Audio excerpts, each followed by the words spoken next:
Joe Biden announces war, U.S. deploy naval strike missile and long-range anti-ship missile ready to counter China.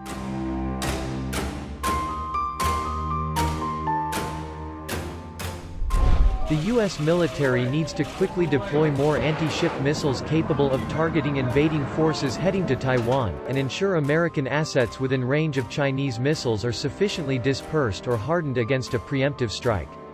At least that's the recommendation made by Thomas Shugart, a former U.S. Navy submarine commander, during a February 18 hearing held by the Congressional U.S.-China Economic and Security Review Commission.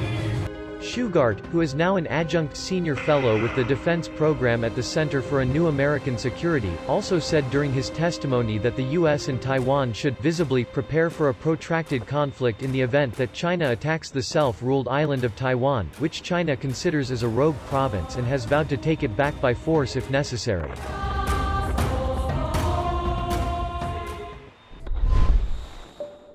Those overt preparations should include stockpiling essential supplies on Taiwan to support its population in the event of a blockade by China, he said, and would head off any attempt by China to seize the initiative via a short, violent fait accompli, or by cutting Taiwan off from the international system.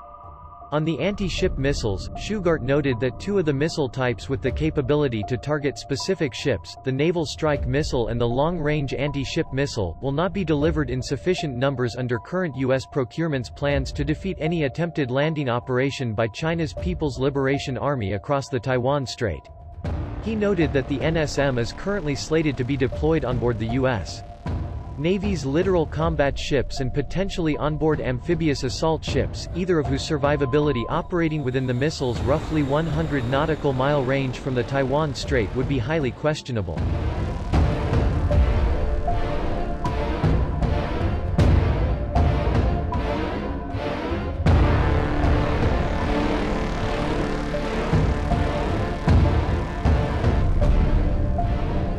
The LRASM weapon is due to equip the U.S. Air Force's B-1 bombers and the U.S. Navy's carrier-borne Boeing F/A-18E, F Super Hornets and Lockheed Martin F-35C Joint Strike Fighters, although Shugart said these will need tanker support, which may not be forthcoming if China conducts sustained ballistic missile strikes on the regional bases hosting those aircraft.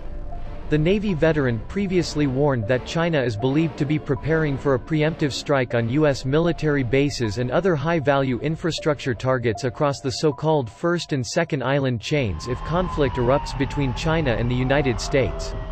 Senior officials and analysts in the West frequently refer to these island chains ringing China to describe both the region's geography and predict Chinese intentions. Mock-ups of U.S. bases previously appeared at a missile test range in China's western Gansu province at the edge of the Gobi Desert.